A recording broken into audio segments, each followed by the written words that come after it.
Yo cuando lo dejé y estaba con vida, escucho un golpe y lo veo que él estaba tirado en el piso sin reacción. Lo toqué con el pie para ver si reaccionaba y vi que no tenía respuesta de él, entonces... Pero en esta relación, según quedaría escrito con sangre, había un obstáculo: Lucio Dupuy. Las dos mujeres sentían que esa demanda era injusta, era molesta y que las separaba. Siempre terminaba en una violencia que no se detendría hasta el final. Magdalena tenía un solo objetivo: obtener dinero. Lucio todavía tenía 4 años. Para su mamá, el nene ya no era un obstáculo, era un cajero automático. A partir de ahí, en apenas 3 meses, llevaron a Lucio 5 veces a centros médicos con lesiones muy importantes. Nadie preguntó absolutamente nada. Nadie avisó a la justicia.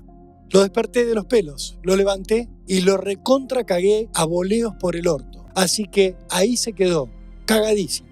Lucio llegaba del jardín y lloraba. La vecina se daba cuenta de que la pareja ponía música a todo volumen cuando el nene estaba con ellas. Buscaba tapar los gritos de Lucio cuando lo golpeaban.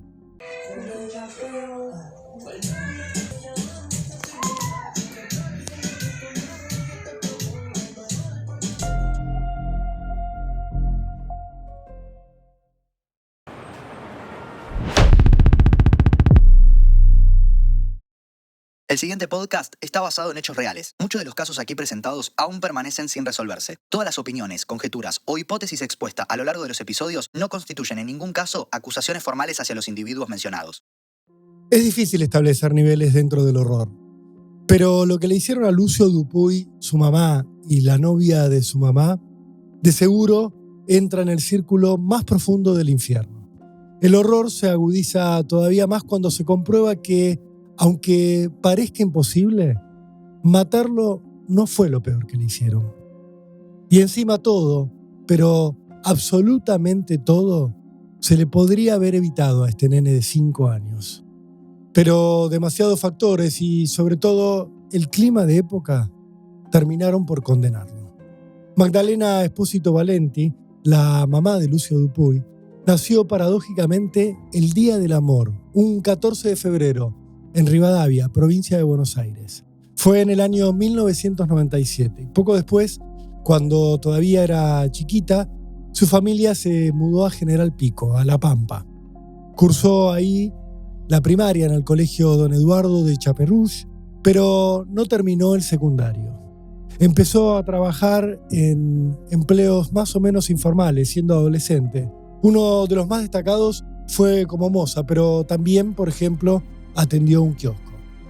Fanática de las pastillas del abuelo, todos la conocían como Maggie. En su biografía, la que tenía en Instagram cuando todavía el horror no la había hecho conocida, tenía una frase: nunca permitas que nadie te diga que no podés ser feliz.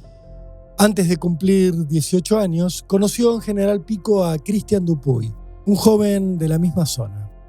La pareja se enamoró y pronto decidió mudarse a Luján, a la provincia de Buenos Aires, a donde a Cristian Dupuy le había surgido una oportunidad de trabajar en una fábrica.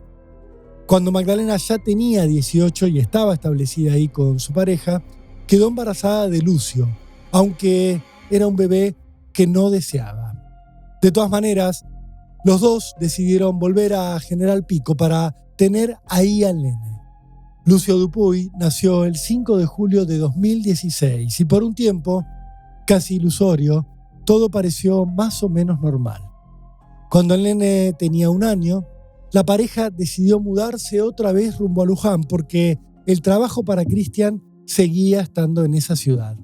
Sin embargo, la pareja ya estaba rota. A los pocos meses se separaron y ella decidió regresar a General Pico junto a Lucio, el nene al que nunca había querido tener. La tragedia empezó a tomar entonces una forma cada vez más definida, firme, pero todavía evitable. Según recordarían sus familiares políticos, Magdalena se fue a vivir sola, pero salía todo el tiempo con sus amigas y para poder hacerlo, dejaba durante semanas enteras a Lucio en la casa de los abuelos paternos del nene, en la casa de los papás de Christian Dupuy. Por esa época, Magdalena conoció a Abigail Páez, una mujer nacida en 1997 en General Hacha, en La Pampa, que era 3 años mayor que ella. Se enamoraron perdidamente de inmediato y ya nunca se separaron. Fanática de Boca, jugadora de fútbol, con 3 hermanos varones, Abigail era brusca y masculina, distinto a todo lo que Magdalena había conocido hasta entonces. Pero en esta relación, según quedaría escrito con sangre, había un obstáculo: Lucio Dupuy. Abigail Páez vivía por entonces en Santa Rosa, la capital de La Pampa, por lo que Magdalena Valenti decidió mudarse para allá. Pero Lucio, que ya tenía 2 años, era algo incómodo en este plan. Por eso, Magdalena solía dejarlo durante semanas, incluso por lapsos de hasta 15 días seguidos en General Pico, con sus abuelos, Ramón Dupuy y Silvia Gómez, sus abuelos paternos. Magdalena no quería al nene. Y Abigail tenía celos del chico, no podía ni verlo porque sentía que la separaba de su novia, que era un recordatorio de la vida que la mujer había tenido antes de conocerla a ella.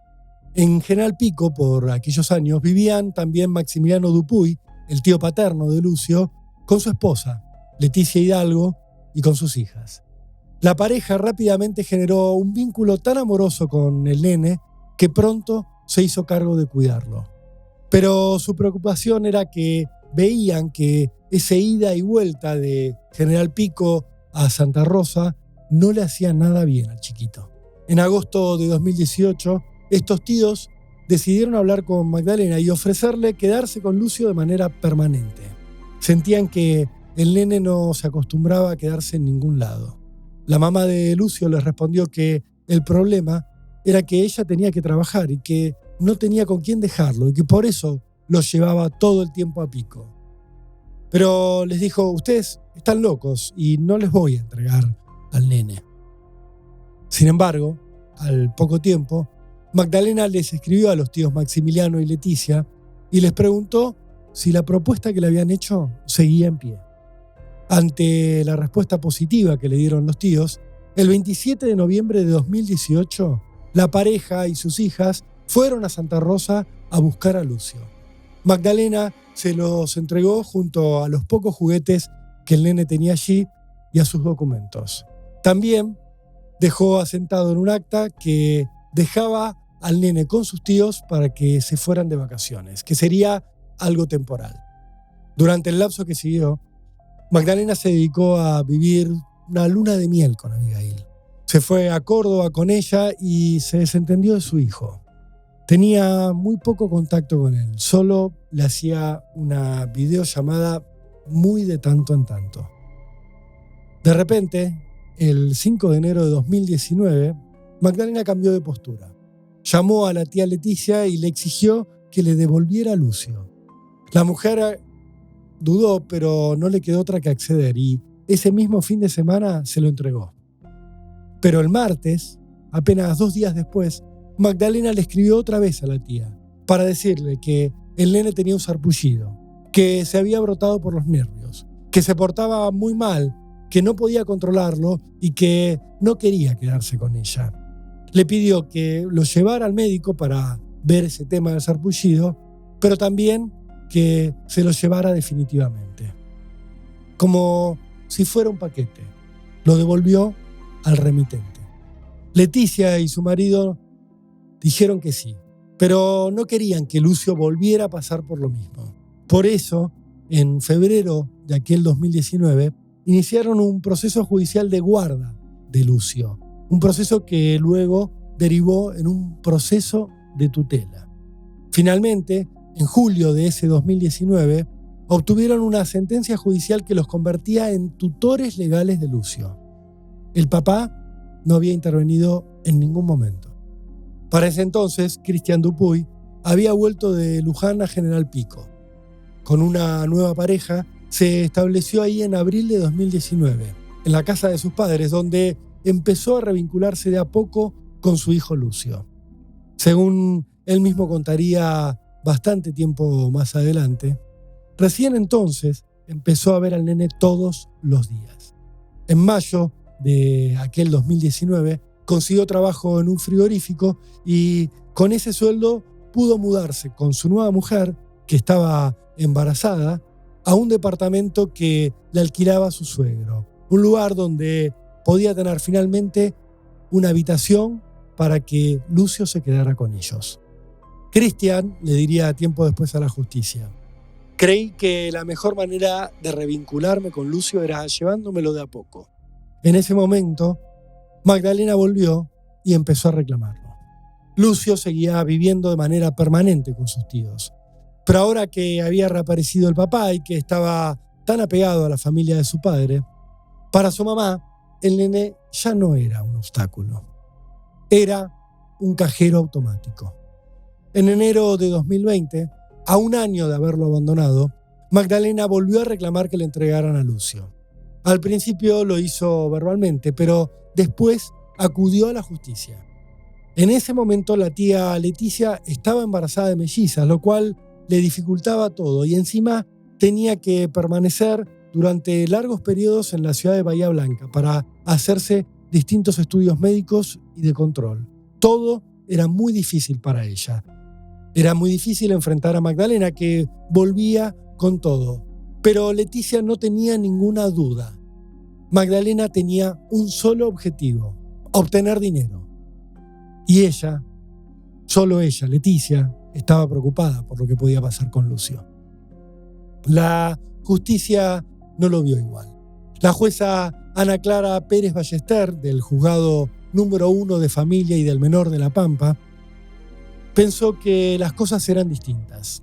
Ante ella, Magdalena aseguró que su situación socioeconómica había cambiado porque ahora vivía con su pareja en una casa que habían alquilado en Santa Rosa y porque había comenzado un emprendimiento de repostería, porque hacía tortas y las vendía. Ante la jueza, dijo que su deseo era volver a lograr la tenencia de Lucio. Como el proceso judicial se demoraba, Magdalena decidió presionar más fuerte. Iba a buscar a Lucio a la casa de sus tíos y muchas veces llamaba a la policía para que apareciera. Ella hacía falsas denuncias, decía que el nene era maltratado, que no se lo querían entregar y entonces aparecía un patrullero en la casa. Cada vez que esto ocurría, Lucio lloraba aterrorizado.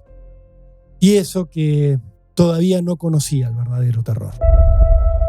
Entonces comenzaron una serie de instancias judiciales, instancias de mediación, donde finalmente se llegó a un acuerdo parcial respecto del régimen comunicacional, del régimen de visitas. El 29 de junio de 2020 se decidió que los viernes a las 8:30 Magdalena se llevaría a Lucio y lo devolvería a sus tíos recién el lunes. Esto ocurriría cada 15 días. En ese momento ya habían empezado las restricciones de circulación por el COVID-19, por la pandemia.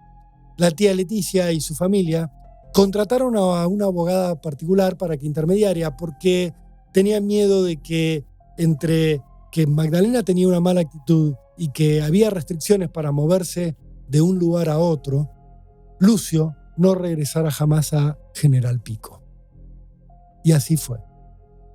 Abigail Páez, la novia de Magdalena, tenía una familiar que era conocida de Ana Inchaurraga, que por entonces era directora institucional de la Subsecretaría de Derechos Humanos de la provincia de La Pampa.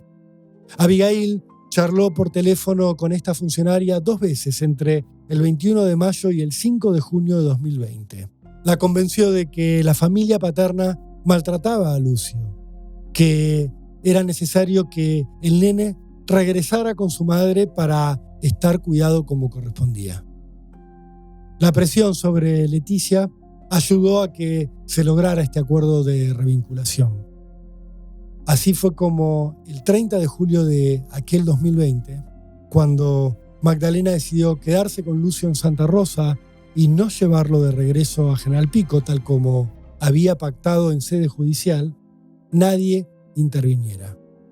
En la práctica, ese día comenzó a morir Lucio Dupuy. Una cuenta regresiva de 1 año estaba a punto de comenzar en silencio. Leticia intentó ir a buscar a Lucio a Santa Rosa junto a su marido, pero no la dejaron pasar por las restricciones de circulación del COVID. La suerte empezaba a quedar echada.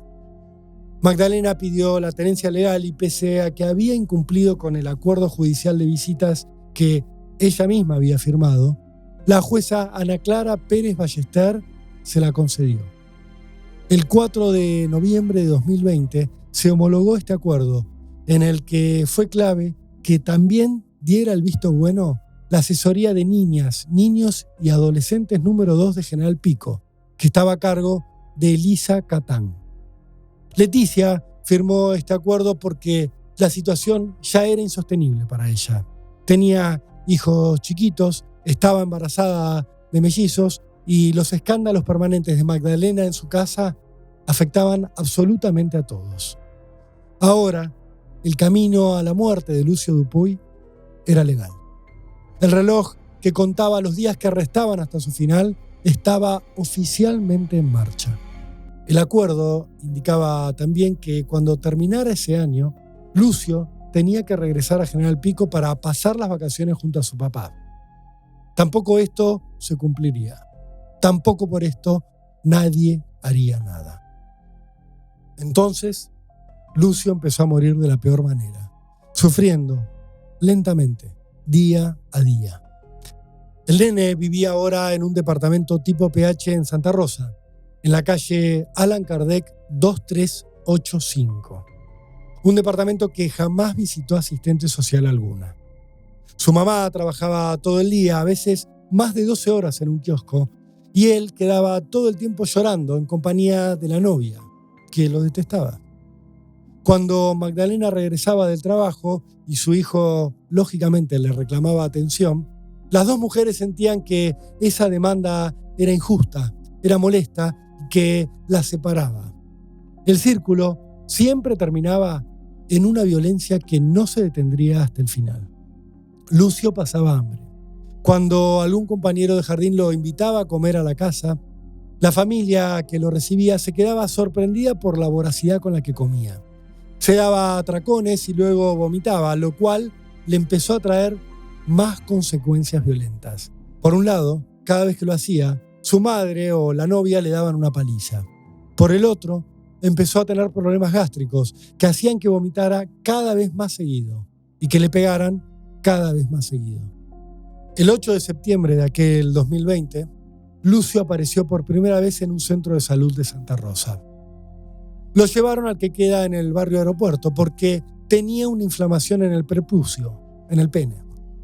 La conclusión de la médica que lo atendió fue que lo habían higienizado mal, pero no hizo pregunta alguna. No hizo las preguntas que podrían haber evitado que ocurrieran cosas aún peores. A partir de ahí, en apenas 3 meses, su mamá y su novia llevaron a Lucio 5 veces a centros médicos con lesiones muy importantes. Nadie les preguntó nunca nada sobre el origen de estos golpes. Ni siquiera las hicieron hablar con algún asistente social. Mucho menos avisaron al juzgado de Ana Clara Pérez Ballester que había otorgado la guarda. El 15 de diciembre de 2020, Lucio fue atendido en el Hospital Evita, en el sector de pediatría. Allí se le diagnosticó una fractura expuesta en un dedo de la mano. Solo 3 días después, el 18 de diciembre de 2020, en traumatología le detectaron una fractura a nivel de la muñeca, en la mano derecha.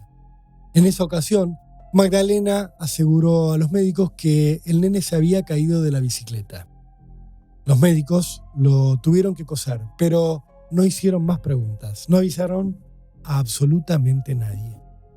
Al mes, el 22 de enero de 2021, Lucio fue llevado a la posta sanitaria del barrio Río Atuel, donde vivía, porque tenía un trauma en el dedo mayor de la mano derecha.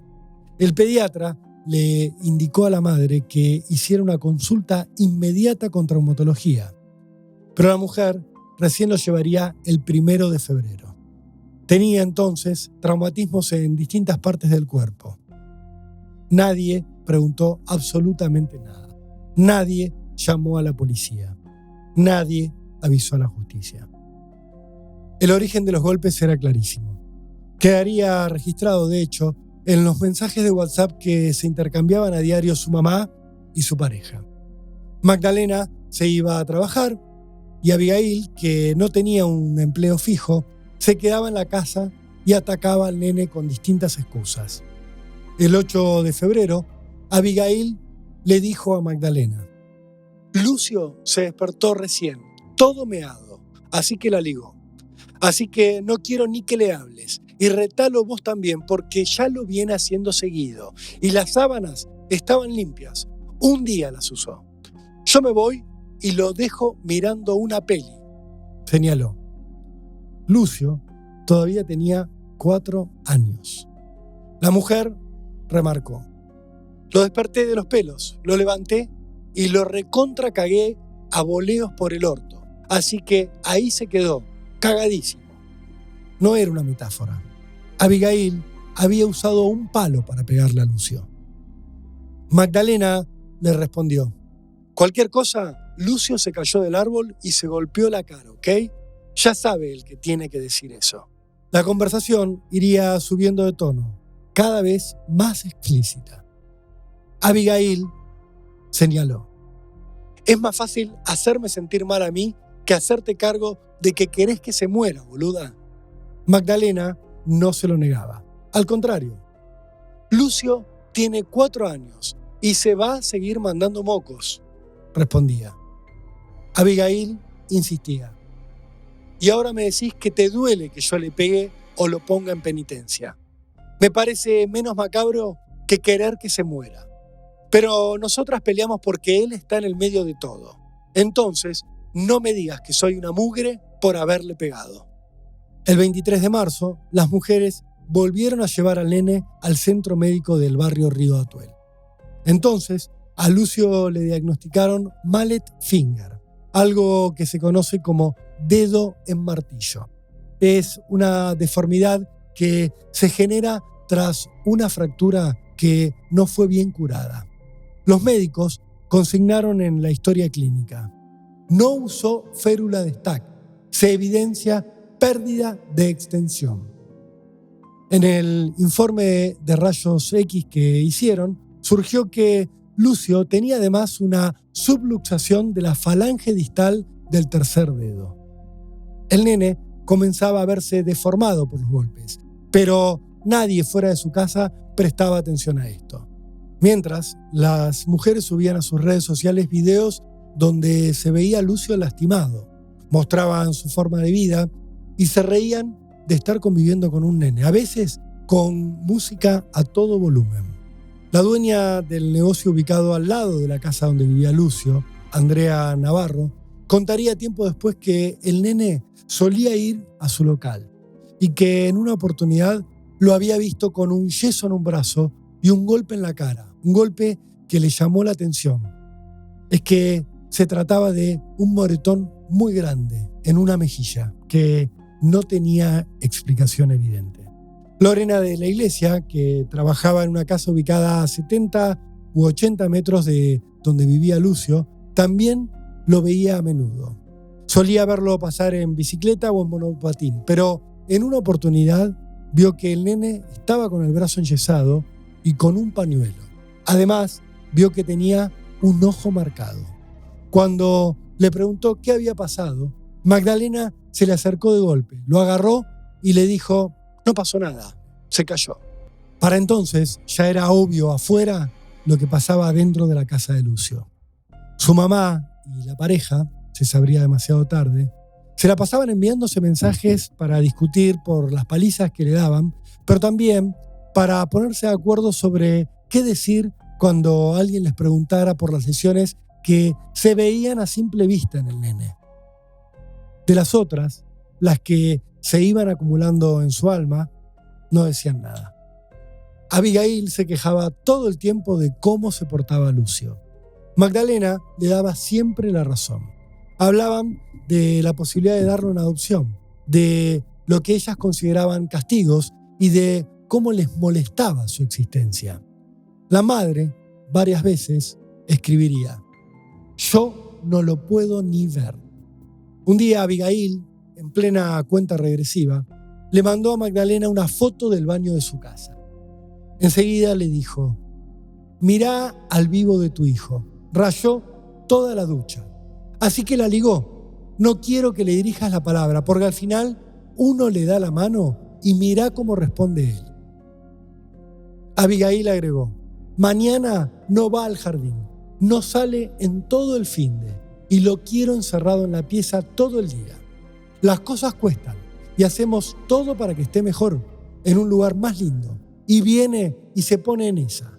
Se terminó la buena onda. Magdalena le respondió: pero si es todo pelotudo este pibe. Dios. Abigail insistió: no sé, te aviso que mañana 6 a.m. arriba. Y se queda en el patio todo el puto día. No quiero ni que le hables porque se pasó. Hace lo que quiere con vos, gorda. Empezá a surtirlo, porque si no, lo hago yo. Magdalena se vio venir el conflicto con su novia y le contestó: es que no puede ser, boluda. Ya estoy cansada. No puede ser que no podemos estar bien porque él se pone como un pajero. Bueno, hay que en serio dejarlo solo. Abigail le respondió, amenazante: yo sé que a vos no te da para pegarle, pero bueno, estaré yo para eso. A ese jardín al que Abigail decretaba no enviar a Lucio como castigo, el nene asistía desde principios de 2021. Iba a Salita de 4 en el Jardín de Infantes número 7 de Santa Rosa, un lugar donde ninguna de las maestras notó absolutamente nada. De hecho, tiempo más tarde, la directora Silvina López aseguraría que, según una investigación interna, Lucio era un alumno alegre, feliz y participativo, que no había tenido ninguna manifestación de un hecho de violencia. Los dibujos que hacía el nene en el jardín, sin embargo, mostraban otra cosa, algo que ninguna de sus docentes pudo o quiso leer.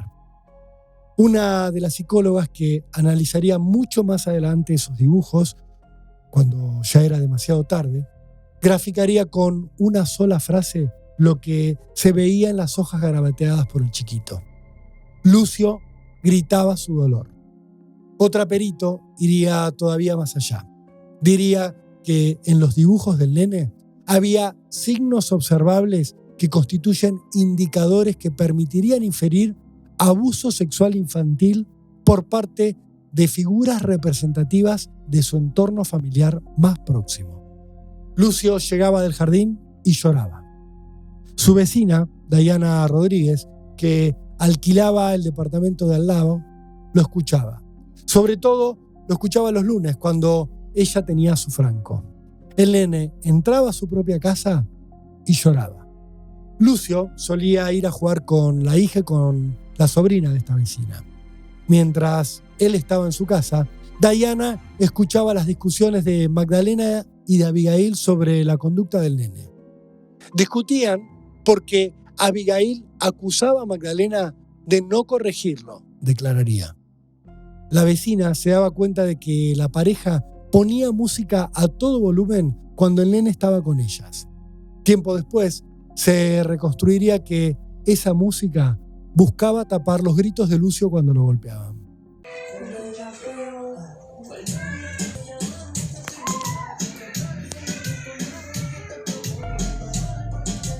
Siempre escuchaba ruidos con música, diría Dayana.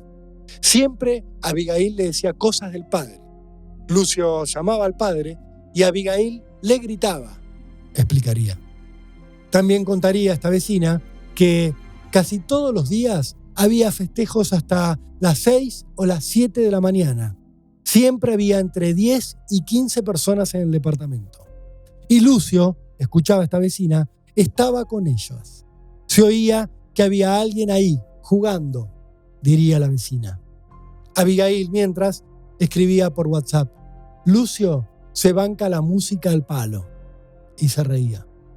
Le pegaban, hacían fiestas hasta la madrugada con música a todo volumen y facturaban. Porque Lucio era un cajero automático. Cristian, el papá del nene, contaría después: yo firmé el acuerdo y Magdalena no.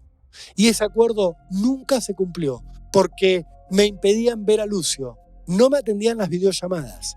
Por eso yo hice en Santa Rosa una denuncia por impedimento de contacto, recordaría. Una denuncia que nadie atendió. Magdalena y Abigail le cobraban al papá a cambio de hablar con Lucio.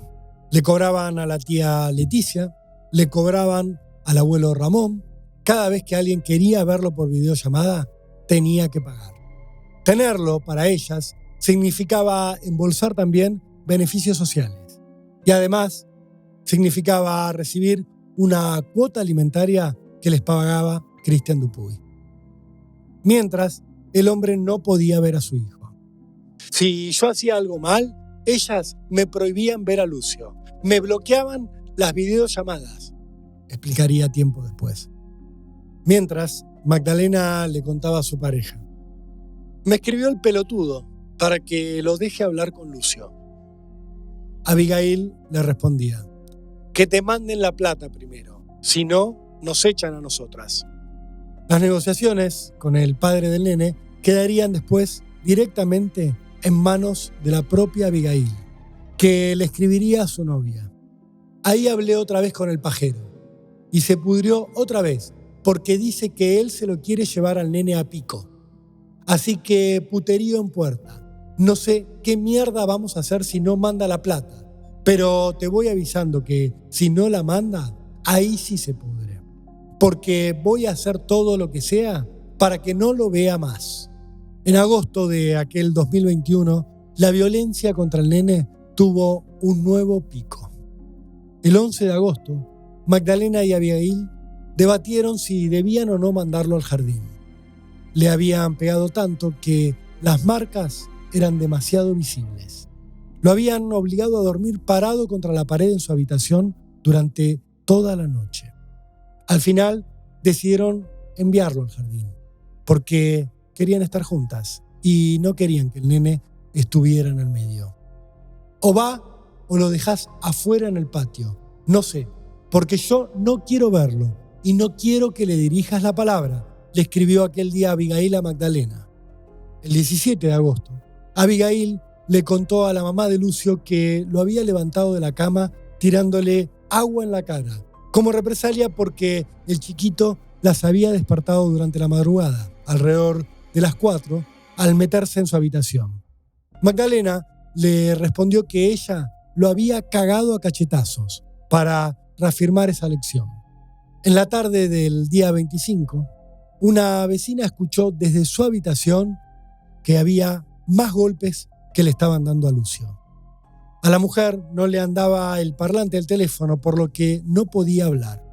Por eso empezó a escribirle de inmediato a su hermano, desesperada, en una conversación de WhatsApp que tiempo más tarde sería analizada por la justicia. ¿Me llamás a la policía? Yo tengo el parlante roto, porque están pegándole al nene las tortas HDP, escribió. Y a continuación le dio la dirección exacta de la casa. Mientras su hermano le confirmaba que el patrullero ya estaba en camino, la vecina amplió. Todos los días llega del jardín y la novia de la mamá lo caga a palos. Les golpeé la pared porque se escucha todo desde mi pieza y en la calle también. La mujer estaba horrorizada. En la misma conversación, mientras aguardaba al patrullero, le contó a su hermano que había escuchado a una de las mujeres diciéndole a la otra: «Sacale la ropa y cagalo a palos. Déjalo marcado porque lo mato yo».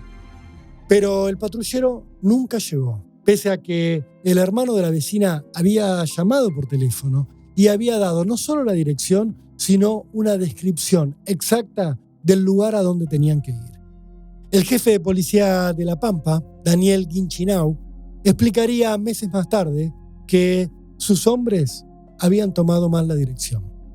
En el reporte que le entregaría a la justicia, se leía que a las 18:21 de aquel 25 de agosto se había consignado.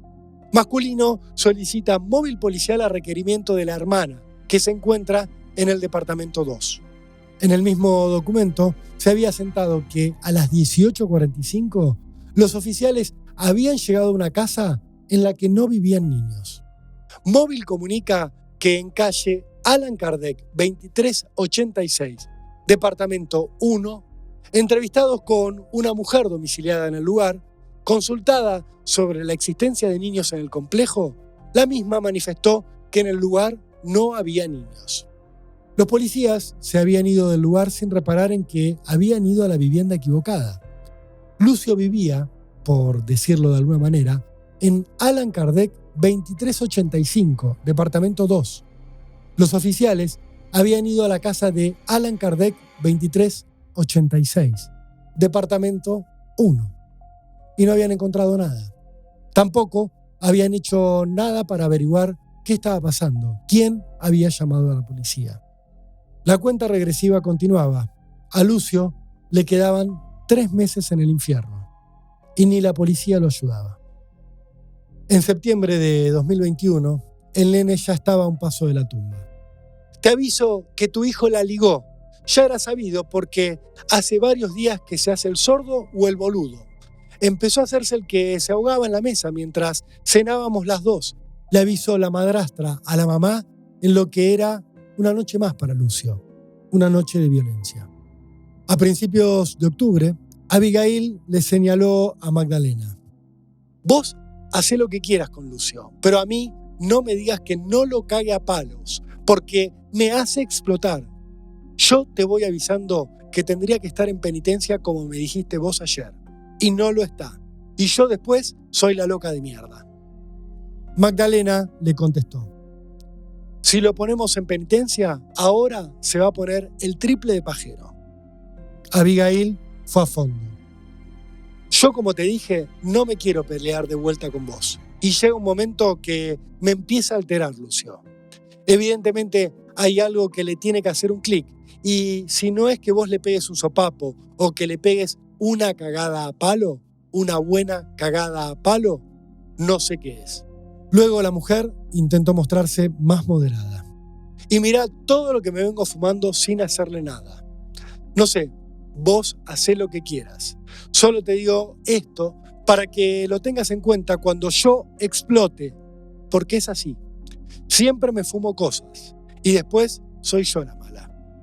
Esa frase, cuando yo explote, pronto sería dolorosamente literal.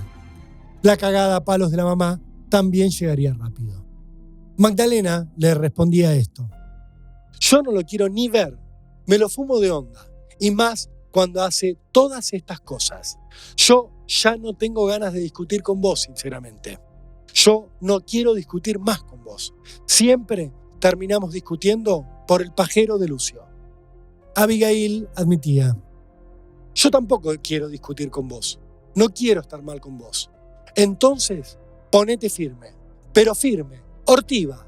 Vas a ver cómo se calma. Magdalena cumplió. Y en octubre de 2021, también ella empezó a golpear con frecuencia a Lucio. También lo torturaba dejándolo en el patio, no hablándole durante días, poniéndolo en penitencia parado contra la pared o despertándolo exageradamente temprano para lograr que se durmiera temprano y poder salir con su novia dejándolo solo, pese a que el nene tenía solo 5 años. La violencia empezaba a verse por todos lados. María José Martínez era compañera de trabajo de Magdalena en el nuevo empleo que había conseguido, en el casino del Hotel Mercure. Pronto trabaron una relación amistosa que la llevó a verse fuera del ámbito laboral. Tiempo más tarde, recordaría que un día la mujer fue a su casa con Lucio, que ella saludó al nene y al saludarlo notó que tenía un chichón en la cabeza. Un regolpe, definiría. También le había llamado la atención que a esa hora, las 3 de la tarde, el chico se mostrara desesperado de hambre. Por esos días, Abigail fijó un tuit en su cuenta: no tengan hijos si realmente no lo desean o no lo planean como una gran meta o como lo más importante en sus vidas. No traigan pibes al mundo para sufrir la concha de su puta madre. La cuenta regresiva estaba llegando a 0. A Lucio le quedaba poco por vivir de esa tortura. Los días 15, 18, 19 27 y 29 lo hicieron faltar al jardín para ocultar las marcas que tenía en el rostro y en sus brazos.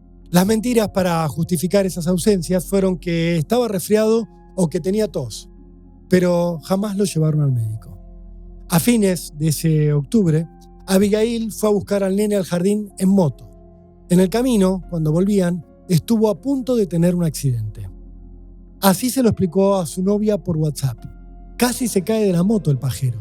Me tiene cansada, se sigue portando como el culo y vos lo apañás. Magdalena le respondió: ¿por qué? Me decís que lo apaño, nada que ver. Yo no lo apaño en nada.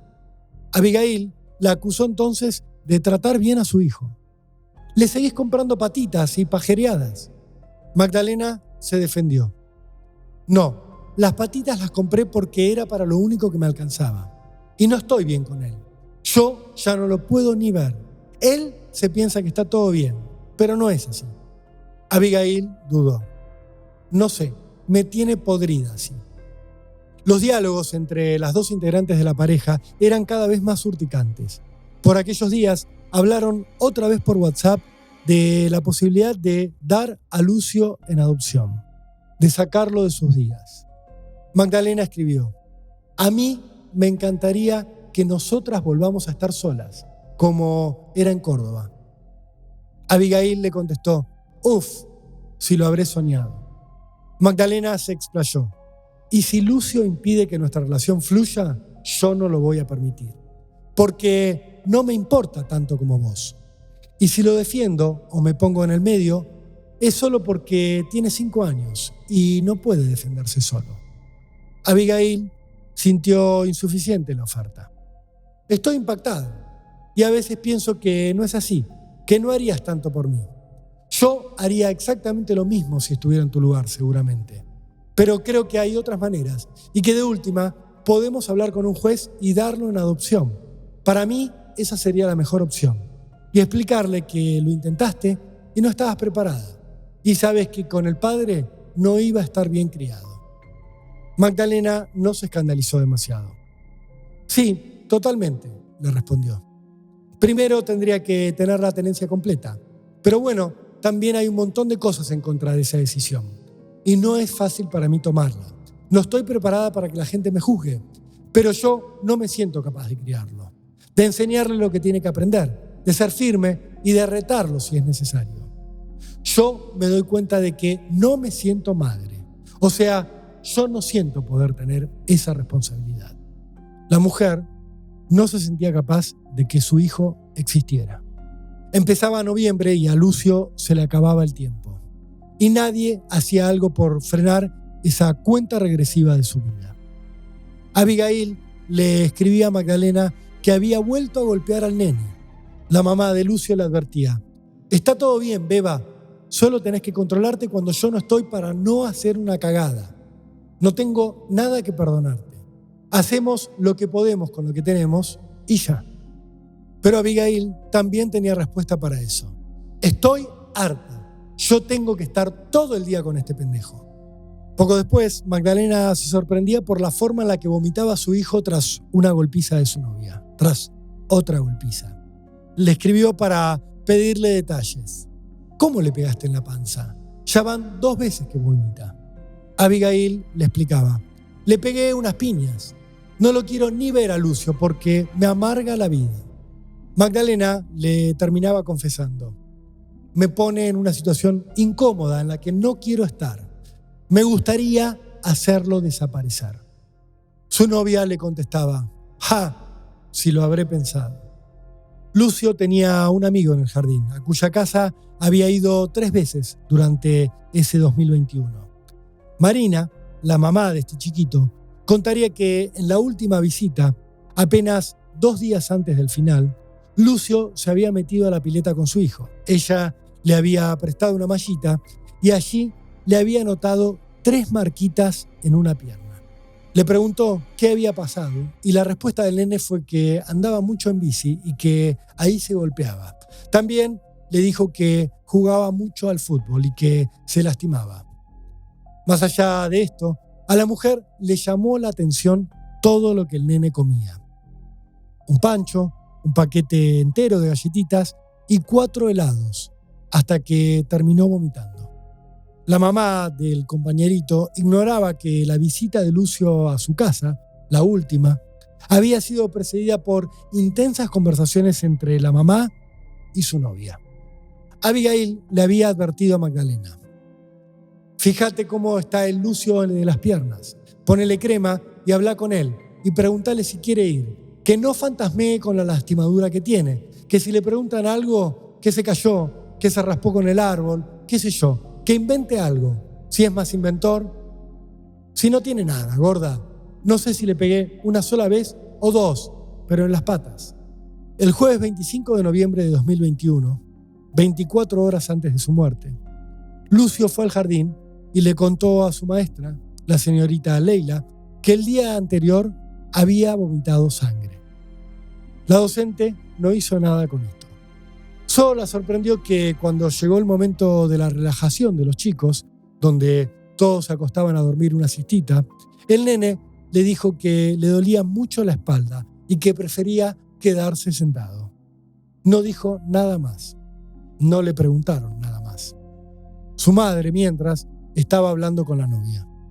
Yo ya le dije que en el jardín, si le preguntan, que diga que se cayó en la cancha y se golpeó. Ni se le nota lo de la cara, apenas.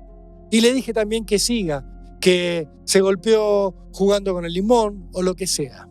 Pero las mujeres tenían una preocupación más. Pronto tendrían que enviar al nene a la casa de su papá, a quien odiaban porque Lucio lo endiosaba. Todo el tiempo hablaba bien de Cristian Dupuy. Tenían miedo, además, de que Lucio contara lo que había sufrido. Que pase puterío para allá, se decían una a otra. Abigail creía tener la solución.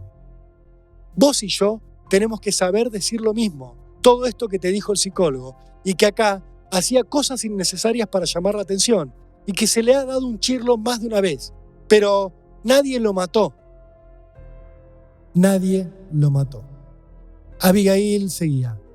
Va a estar demasiado emocionado como para acordarse de esas cosas, y puede decir muchas cosas, pero nosotras somos grandes.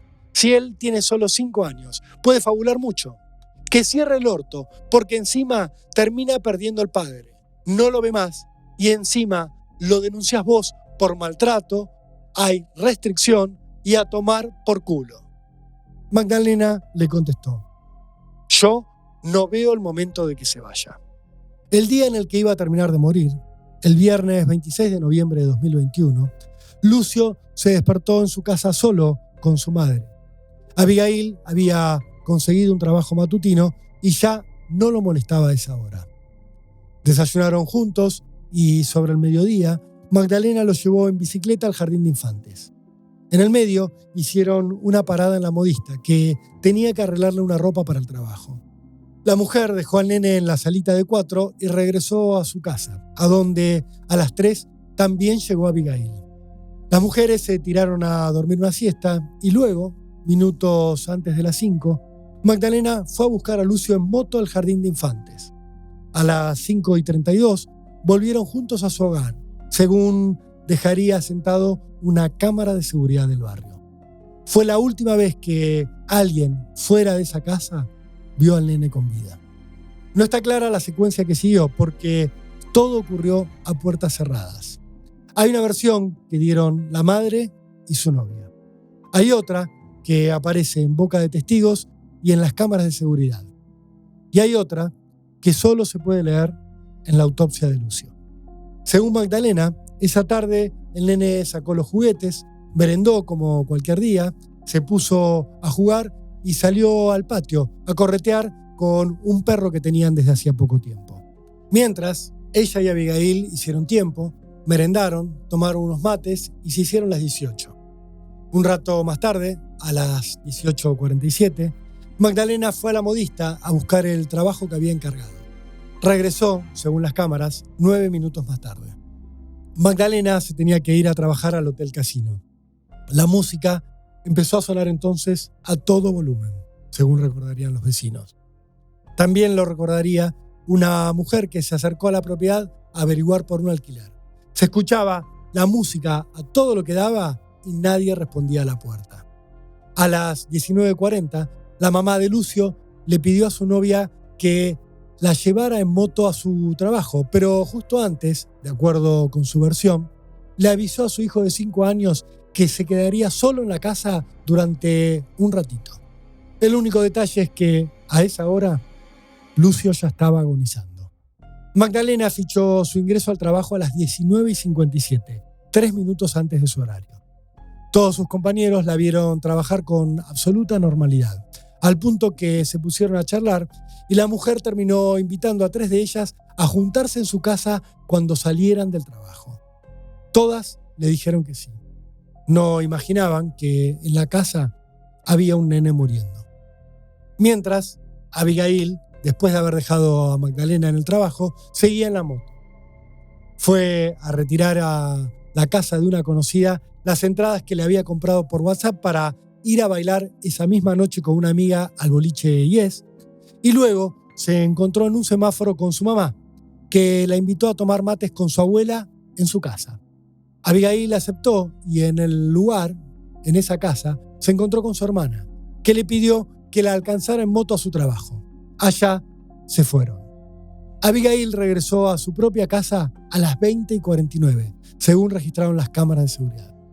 A las 21:26, poco más de media hora más tarde, la filmaron saliendo con Lucio en brazos, todo mojado.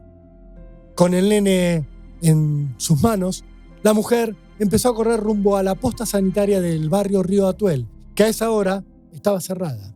Edgardo, un vecino que acababa de subir a su auto con su familia, la vio, se bajó y preguntó qué pasaba. Abigail le dijo entonces, textualmente: «Salí 10 minutos y me entraron a robar, revolvieron todo y golpearon al nene». Edgardo notó que el chico no respiraba. Lo apoyó en el suelo y le hizo RCP, pero no consiguió absolutamente nada. 2 vecinas de la cuadra se acercaron también a tratar de ayudar. Una de ellas, Elsa, era enfermera. También intentó hacerle RCP, sin éxito. Luego contaría: «Estaba como ahogado. Le puse la cabeza de costado y soltó un vómito y un suspiro». Lucio, vio a la mujer, tenía los dientes apretados, cerrados. Entonces se acercó un policía de la Unidad Regional 1, ubicada justo enfrente. Abigail le gritó: «¡Hijo de puta! ¡Movete! ¡Se me muere el nene! ¡Movete!». El oficial no atinó siquiera a ofrecer un traslado para el chico. El vecino Edgardo cargó a todos en su auto, con su propia madre al volante. Arrancaron rumbo al Hospital Evita lo más rápido posible. Mientras íbamos, le preguntábamos qué había pasado, y ella decía que le habían entrado a robar, que habían golpeado al nene, contaría el vecino. Cuando llegaron al hospital, él mismo lo dejó a Lucio en una camilla del shock room.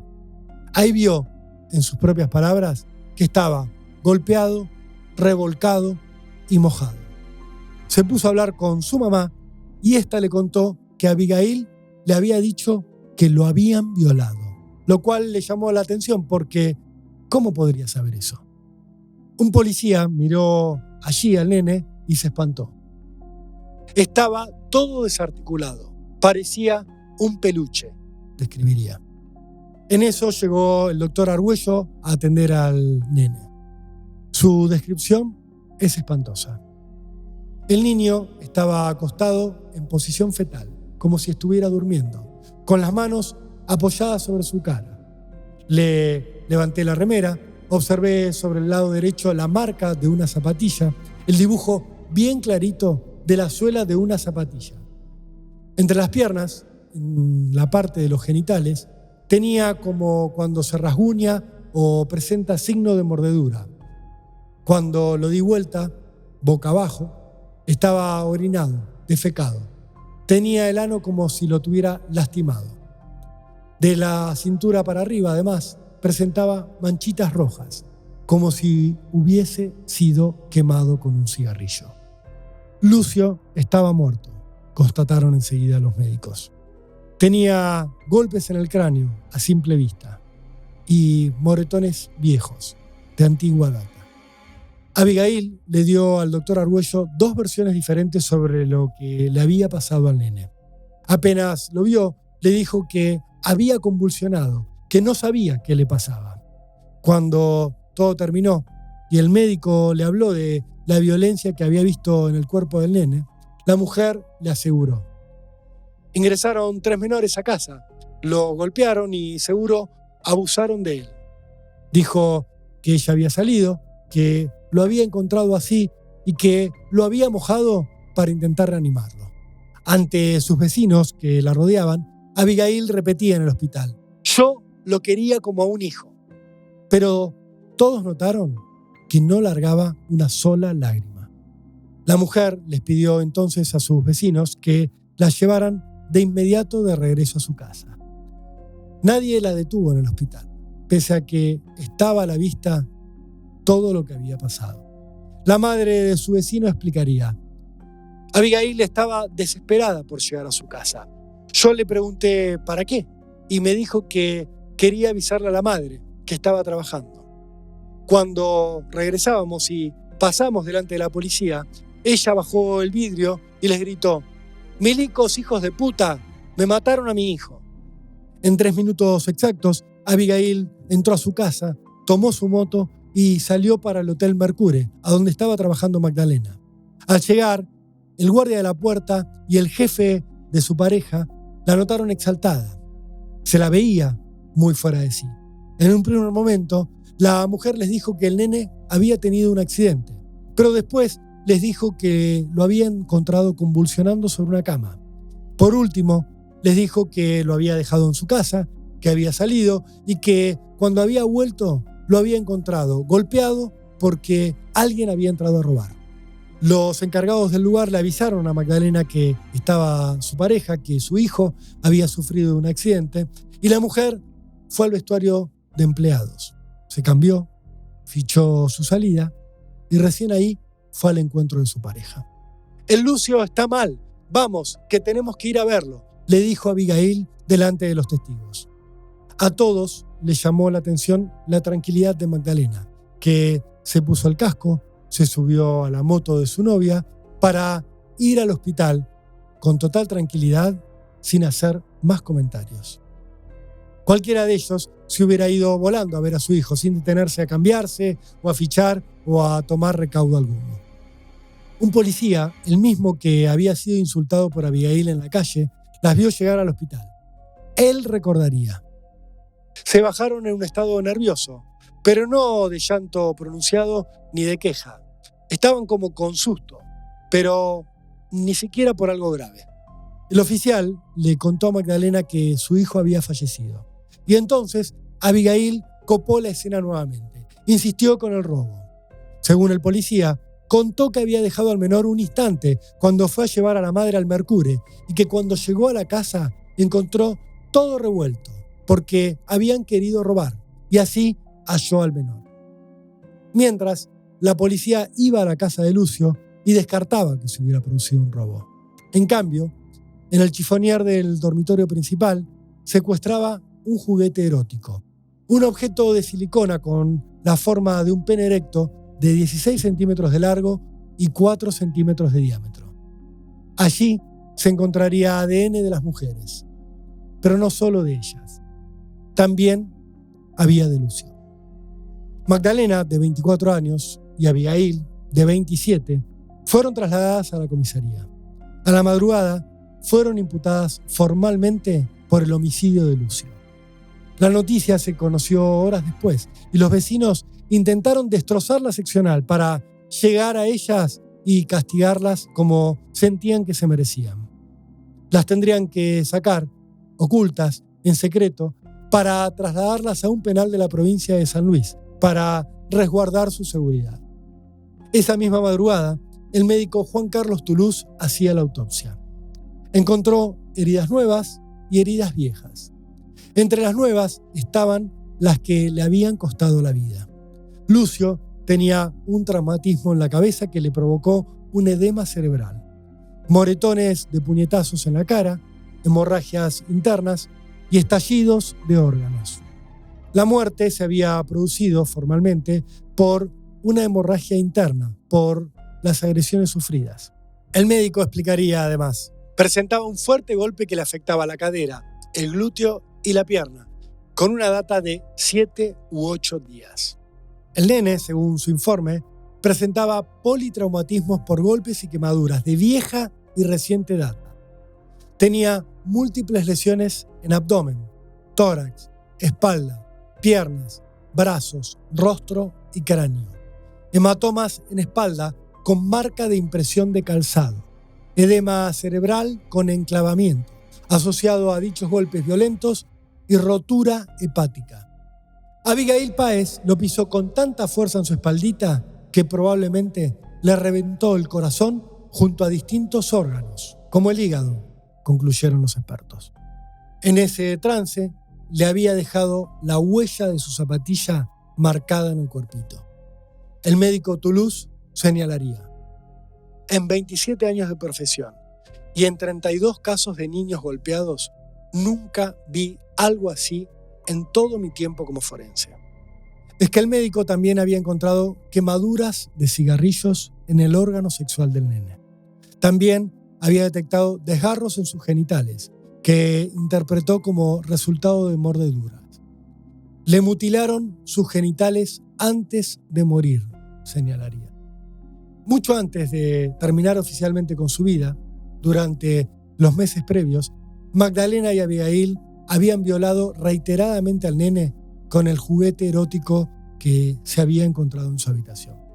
En noviembre de 2022 empezó el juicio contra estas dos mujeres por homicidio agravado por el vínculo, en el caso de Magdalena, y agravado por el ensañamiento y la alevosía en el caso de ambas. También por el abuso sexual con acceso carnal, agravado por haberse cometido contra un menor aprovechando la situación de convivencia. La familia de Lucio también pediría en ese juicio que las condenaran por homicidio agravado por odio contra los hombres.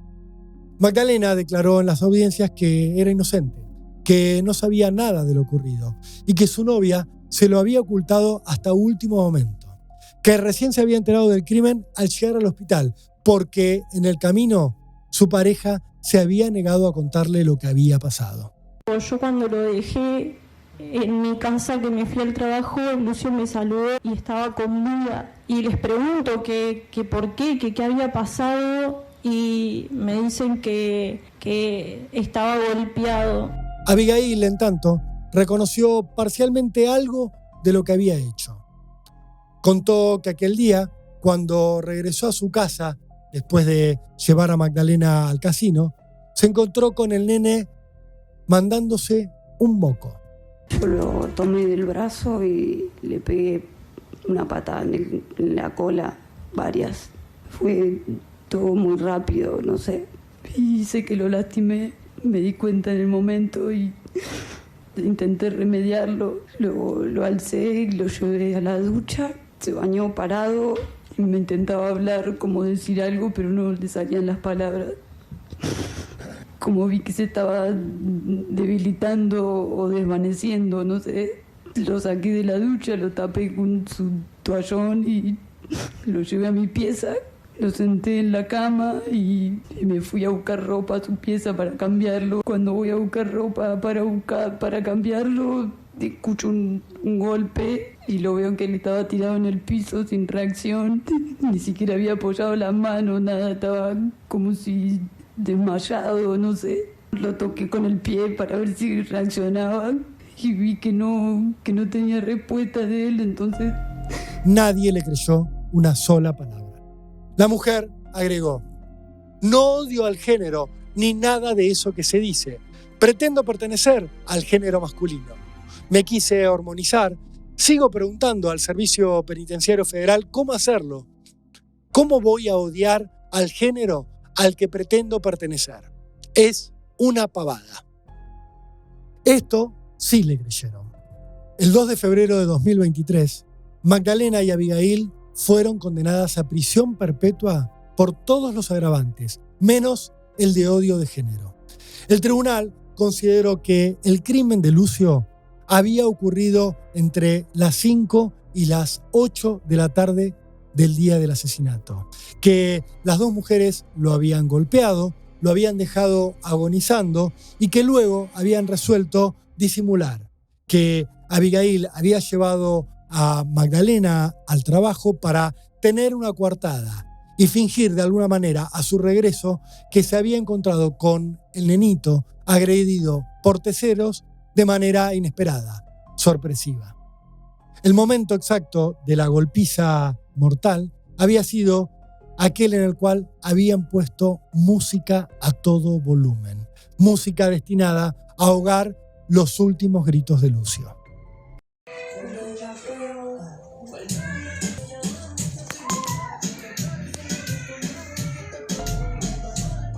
El tribunal consideró que la pena por el abuso sexual que había sufrido Lucio durante meses solo debía recaer sobre Abigail, insólitamente, porque las dos mujeres habían estado en la casa cuando ocurría y porque el ADN de ambas estaba en los objetos sexuales. Hubo entonces una apelación y recién en septiembre de 2023 el Tribunal de Impugnación Penal de La Pampa puso las cosas en su lugar.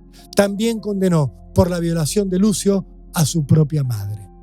De nada sirvió que su defensa pidiera que el caso fuera visto con perspectiva de género. Las mujeres, ya condenadas, siguieron viviendo juntas en el penal de San Luis hasta mayo de 2024, cuando finalmente el gobierno decidió separarlas para terminar con lo que Ramón Dupuy, el abuelo de Lucio, ese que se tatuó al chiquito en su pecho, describía como una luna de miel.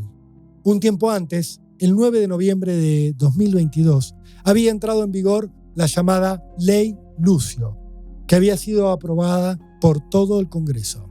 Es una ley que establece una obligación de capacitar a todos los que ejerzan funciones en el Poder Ejecutivo, Legislativo y Judicial sobre los derechos de las infancias y sobre violencias contra niñas, niños y adolescentes. La idea es ayudar a que no vuelva a ocurrir algo como lo que le pasó a Lucio. Una tragedia que todos vieron que estaba ocurriendo, pero que nadie impidió.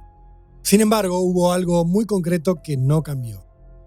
La jueza de familia Ana Clara Pérez Ballester, aquella que había entregado la tenencia de Lucio a su madre y a la novia un año antes del asesinato, aquella que había puesto al nene en manos de sus asesinas, fue sometida a un jurado de enjuiciamiento.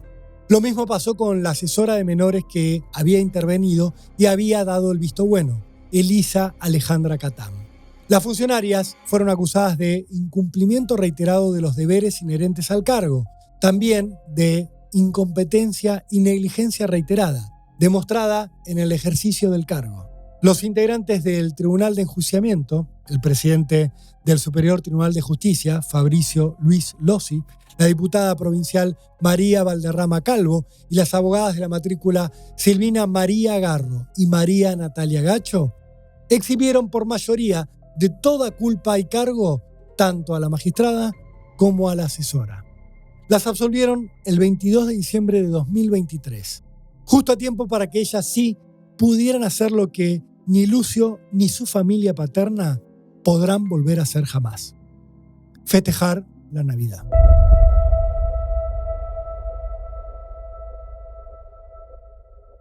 Esto es Barbano en Hechos Reales, un podcast de Resumido.